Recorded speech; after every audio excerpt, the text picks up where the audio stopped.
Yo, yo, yo. What up? What up? What up? Let's jump into these sports convos right about now. Um, all right, we're gonna call this the LeBron KD era, basically. The jumper from team to team, stacking the deck, all with the premise of, we gotta try to win championships. And because what they tried to do is blame the fans, like especially when it comes to the GOAT conversation. And you could tell these players over the years got real irked by the conversation because people would always bring up Jordan's 6-0 in the finals. So a lot of these guys built in an excuse. Well, okay, since greatness is measured by how many NBA finals you win, let me get with the dudes in the league that I'm cool with, and we just build this superstar dynasty just with me and my friends getting together. Then I'll have a bunch of rings, and then I can be known and mentioned in the conversation, the GOAT conversation with Michael Jordan. This was the mentality they would think. But over the years, that has come to backfire on a lot of these dudes because they finding out the hard way. You can't just put a bunch of names together that looks great if you're playing 2K at the crib, but in reality, pieces don't just mix and match and fit like that. You're talking about human beings, talking about sleep patterns, habits, work habits that may or may not be good, may be detrimental to the team. If you got a guy that likes to hang out all the time, be in the strip clubs all the time, making it rain ones on ones. Then when it's time to practice the next morning, he's late, he's hungover, he's all sluggish. The game plan for the next opponent is put in, and he hears some of it, daydreams on the rest of it. Then during the game, when it comes down to you paying attention to what was actually in the scouting report of the guy you're going to be guarding tonight on the court, you don't remember any of that. So what happens? This dude dropped 50 on y'all. Y'all get blown out by 20. See, people's habits do come into play. You can't just put a bunch of names on a piece of paper and say, here, put this team together. This is going to be a dynasty right here. Doesn't work that way. Now, you look at the Boston Celtics. That's not a super team. That is really an organic team that's put together. With Tatum and Brown, they drafted them dudes. And them two dudes, the best dudes on the team. They've grown together. And it's been, over the course of the years, people have made their little stories and thoughts and opinions. Like, you know what? Maybe Jaylen Brown should be traded. Maybe we can get something for him. Maybe Jason Tatum should be traded. Maybe we can get something for him. But the Celtics overall management was like, nah, we're gonna keep it going with these dudes. We're gonna run it back. We're gonna run it back with these dudes. And now, lo and behold, you can look at the Celtics like, yo, this is the best team in the league right now. I mean, they shitting on dudes straight up. Let's check this out on Yahoo Sports. Celtics are NBA's best team because of all the little things, which could be the key come June. Well, the little things matter. Preparation. Los Angeles. The Boston Celtics have been mainstays near the top of the Eastern Conference for nearly a decade. But breaking through and becoming champions is a barrier they've yet to cross. With so many interactions that have contended in the Jason Tatum era. This version feels a little different, even if it's still Man, these pop-ups killing me. This version feels a little different, even if it still dances with volatility every now and then, even if it shows signs of combustion in moments of truth. The Celtics didn't play their best game in a 126-115 win over the Lakers on Christmas Day, but one thing is for certain. Their best game is better than anyone's best game so far this season. That hasn't always been the case over the last 6 years, but it definitely feels that way now. The 6 best players blow everyone in the league away with a barrage of three-pointers, blocks, and stops, and they do it in a flurry, in the blink of an eye. Welcome to the NBA season, where there are snacks in the back of the folks from Las Vegas didn't devour during the in-season tournament. Let me step back for a minute. My personal opinion, I hate the idea of the in-season tournament. I think it's a waste of time. It's fucking stupid to begin with. And whoever thought of this shit, it is without a shadow of a doubt the dumbest idea I've ever seen in my life. I've been watching the NBA a very long time, since the 80s, the early 80s. This whole premise of the in-season tournament, not only am I not interested in the in-season tournament, I don't know the rules and stipulations and stuff like that. I hear bits and pieces of it here and there. Oh, you know, you're winning, but you got to blow this team out by 25 plus in order to get the additional points. Or, I mean, I don't know what's up with that. I just think it's a dumb fucking idea. Whoever thought of it is a moron. I mean, I don't know what else to say about it. But as far as the era of stacking teams and it actually working, see, the last time that it actually worked, you can say Golden State Warriors, even though the majority of those players were drafted and they won a championship before the trade of Kevin Durant. But when KD got there, it just put them so far ahead of everybody else at the time.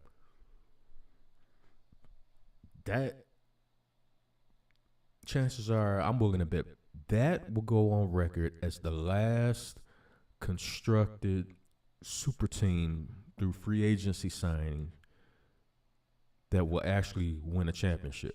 That's going to be the last team to do it.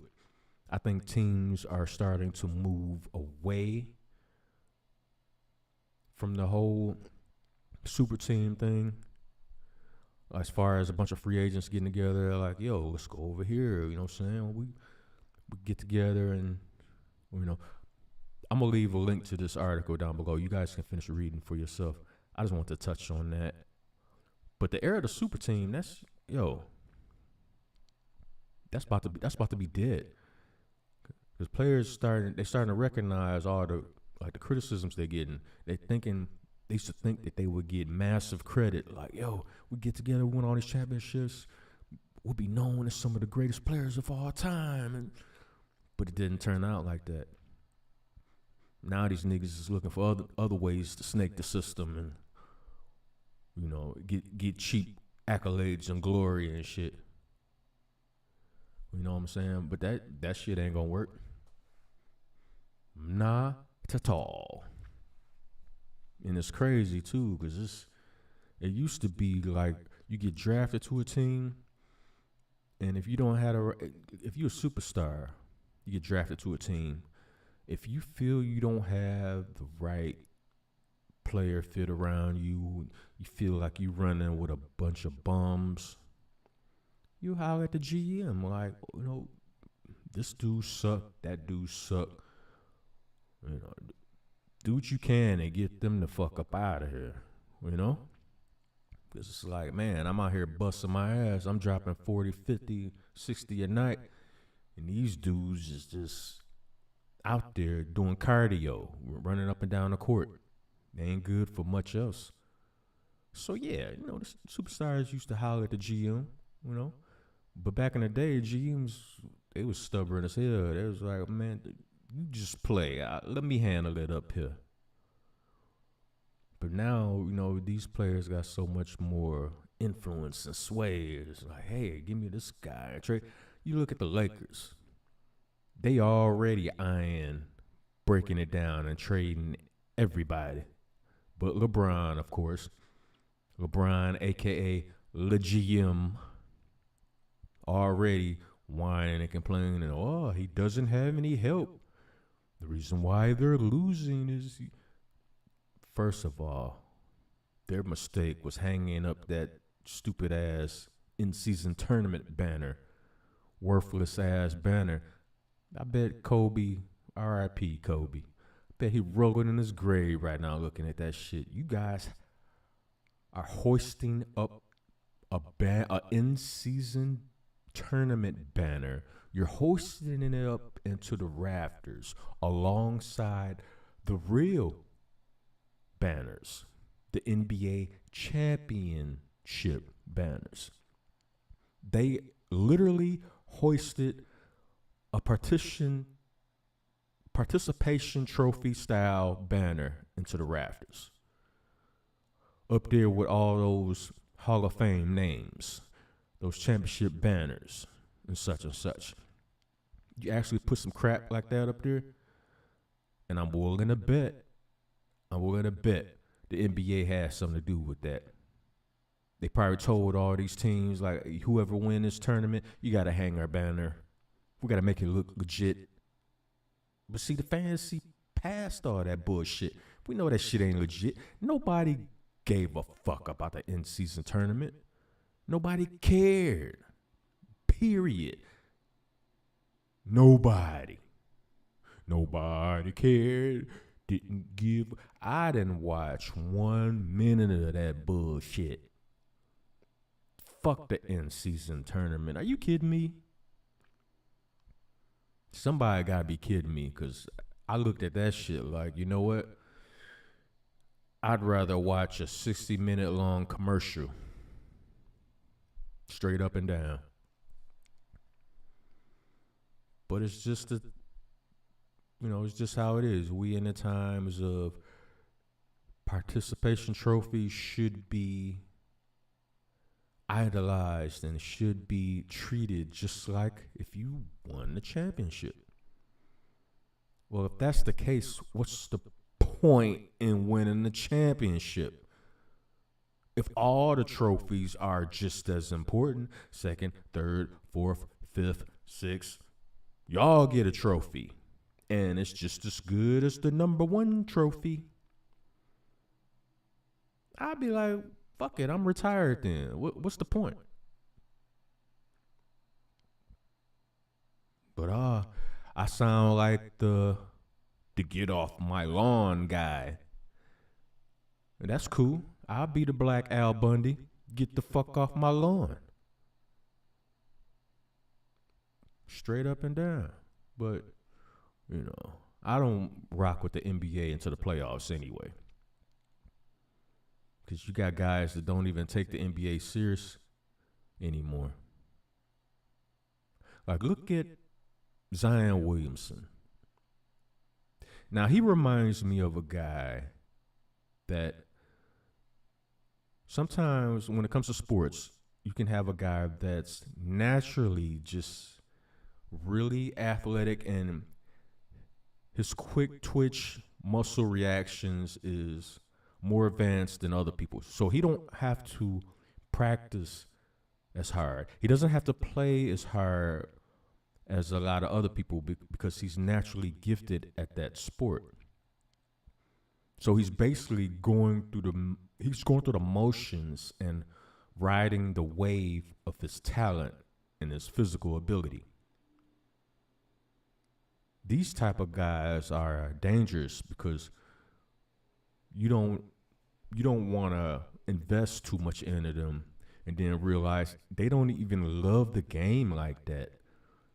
And if they don't love the game like that, they're not going to go out of their way to put extra effort in what it would take to win championships. They're not putting no extra effort in. They're going to ride their talent, and if you don't like it, too bad. That's the impression I get from Zion Williamson. He's just always been just naturally good at playing basketball. And yeah, he would practice and he would work out a little bit, but he wouldn't overexert himself. He's just riding his talent because maybe he never really loved the game like that. That's the sense I'm getting with him. You got all of these clauses in these extra clauses in his contract saying, you know what? Your body fat has to be like this, and your playing weight has to be this, and he seems to be just shrugging his shoulders to all that. Like, I don't care what y'all say. I'm gonna eat what I want. I'm gonna continue chasing these porn stars and these IG models, and ain't nothing y'all can do about it because I'm Zion Williamson, and I'm naturally talented. What's going to happen with him, in my personal opinion, he's going to eat himself out of the NBA. It seems like with some of these guys, the lifestyle of being a professional athlete is way more important than the actual work it takes to actually being a professional athlete. They don't really care about that. They don't care about being the greatest. They don't care about being a legend in the game. They just want to be just good enough to keep making that money so they can keep chasing these thoughts around. And this is why the NBA, in my personal opinion, has gone down the toilet. I still watch it, just not during the regular season. The playoffs, they actually try to play. They actually putting work in and effort in, and you can see it. Because in the regular season, when it's a marquee matchup, you got the stars on this team and stars on that team. It's always some kind of excuse why they can't face each other during the regular season. And this happens all the time. It's like they duck each other. They go out of their way to duck each other during the regular season. And then when they meet in the playoffs, it is what it is. Let's go. You see, that gives me the impression that, okay, these dudes is just thinking about their brand. That's all they care about. They care about their brand, and they could give a damn about the sport. They like, man, fuck the sport. And this is how they act. So if they treating the regular season like that, why should fans give a damn about the regular season? And this is where this whole in-season tournament shit came along. Oh, we gotta create something during the season to get these guys to play harder, and we're losing viewership during the regular season. Well, you know what they say. The best ability is availability.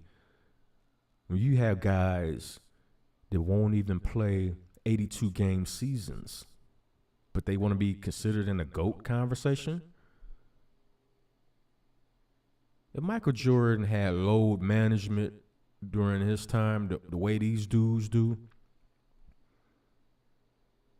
he probably would have 10 championships. Because he wouldn't have felt burnt out. He wouldn't have felt the need to step away from the game for a while. Even though the tragedy to his dad, I can see why mentally that would kind of make you want to step away from the game. But just picture all the nonsense, just stacking teams and, hey, Charles Barkley, hey, Akeem Olajuwon, won't both of y'all come play with the Bulls? So you have Jordan, Pippen, Hakeem Olajuwon, and Charles Barkley playing for the Bulls. That's like 12 titles right there. Since these modern athletes, they don't see nothing wrong with stacking a deck. Oh, it's fine. I like the way those guys play over there. I want to go play with my friends. Is that what it is, KD? And it's just this whole era is just butter soft.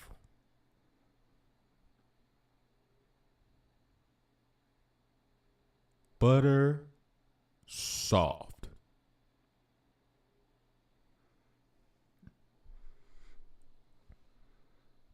But hey, what do I know? I'm just the guy with a mic. Don't get me to talking. But anyway, that's my NBA take for now. Now, let's jump sports right quick. Why the 49ers should draft a quarterback next year. All of these haters came out of the woodwork talking shit to Cam Newton about his comments about Brock Purdy being a game manager. And we saw firsthand that that's exactly what he is, a game manager. I mean, the Baltimore Ravens, that's a real team right there. It's balanced. Both sides of the ball, offense and defense. They made Brock Purdy look like Mr. Irrelevant. Like, we're going to show y'all why this dude was drafted as the last player in that draft. And they was talking about Brock Purdy in MVP conversations. When really, the 49ers got one of the best coaches in the league right now. When it comes to offense, the Shanahan family, his old man too, they know how to put together an offense. They know how to put their quarterback in the best position to win. They know how to curtail an offense around the strengths and weaknesses of the quarterback they actually have. And Mike Shanahan is one of the best. The skill positions on the 49ers offense, they're loaded. You got Christian McCaffrey running the ball, multi-talented. He can get yards behind the line of scrimmage. You can line him up in the slot. You can line him up in the X. You can line him up on the outside.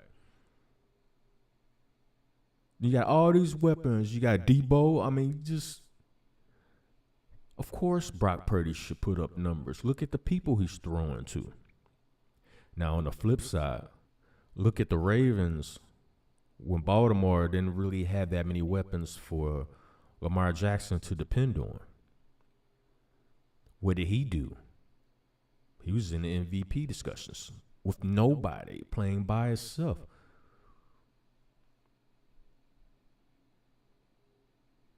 They went to the playoffs, and they didn't really make no noise in the playoffs, because once you get to the playoffs, teams have a lot of time to just concentrate on you. They know that you have no help. We stop you, we stop y'all. So that's why it was, at that point, yeah, he needs weapons, he needs help, because Lamar was literally out there by himself. Now they got some weapons on that team. And look how they just bullied the 49ers. Like sit your ass down somewhere. Everybody talking about y'all the best team in the league, this and Brock Purdy's and MVP conversations, and nobody can stop the 49ers, and the 49ers going to win the Super Bowl this year. But wait a minute. Did y'all not forget that the fucking Ravens is still standing here? Okay, y'all. When it comes to y'all thoughts, y'all sunning us, huh? Y'all don't think we had a child? Okay. So y'all must think Brock Purdy is better than Lamar Jackson. Okay. Oh, that defense came out fired up, boy. But that's neither here nor there. Let's check some of this out. The 49ers seem to have their franchise quarterback for the next 10 seasons in Brock Purdy. Still, they should draft a quarterback next year. Not because they need to replace Purdy, they simply need a quality backup. And it's not Sam Darnold. It's kind of ironic that they said that, because when Sam Darnold came in the game last night, he was moving the ball. I mean, yeah, he threw a pick, later in the game and everything, but he was moving the ball.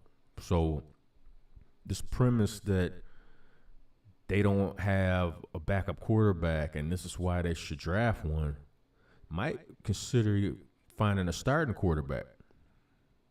Because at some point, financially, the going rate for starting quarterbacks is up there. 16, 17 to 20 milli a year, 100 plus milli.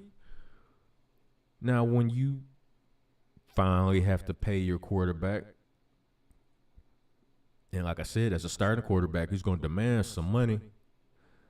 At that point in time, what do you think is going to happen to all those weapons in the skill positions on the field? Not just on offense, defense too. Cornerbacks want their money. Safeties want their money. Linebackers want their money.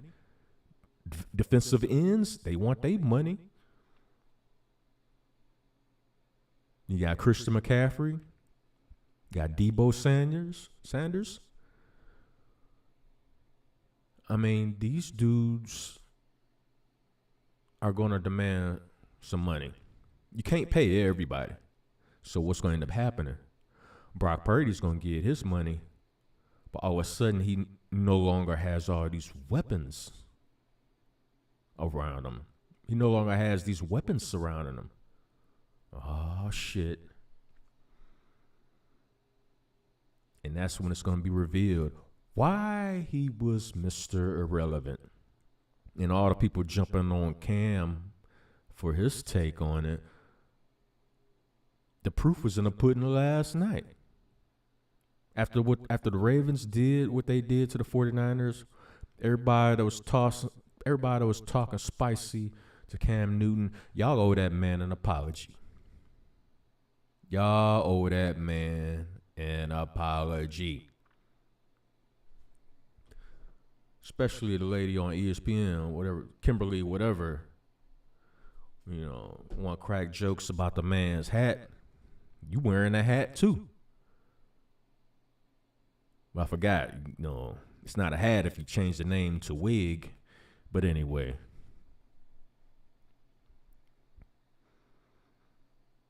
The 49ers stumbled into creating the blueprint for finding a quality starting quarterback in 2023.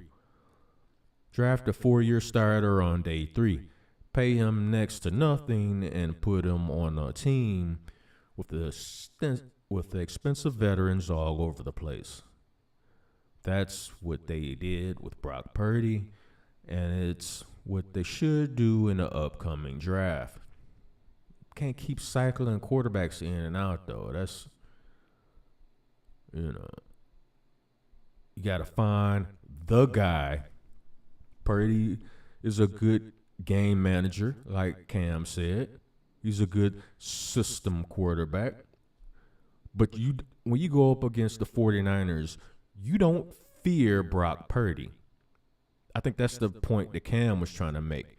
You're not scared of him. If you're a defensive coordinator or defensive player, if you're a cornerback,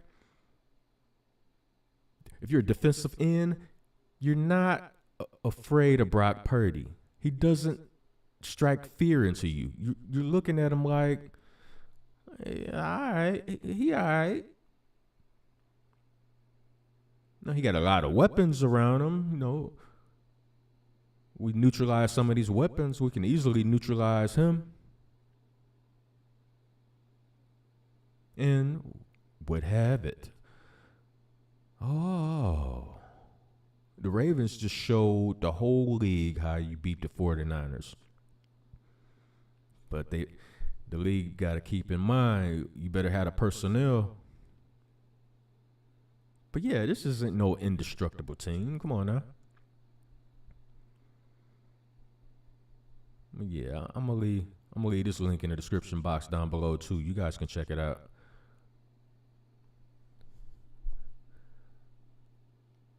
Why the 49ers should draft a quarterback next year.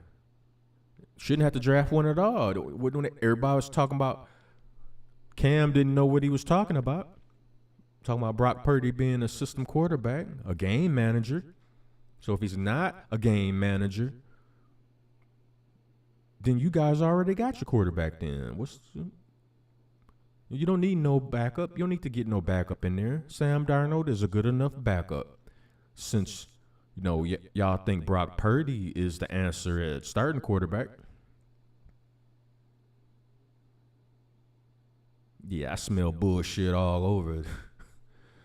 You can't smear bullshit on my nose and think I'm going to think it's roses.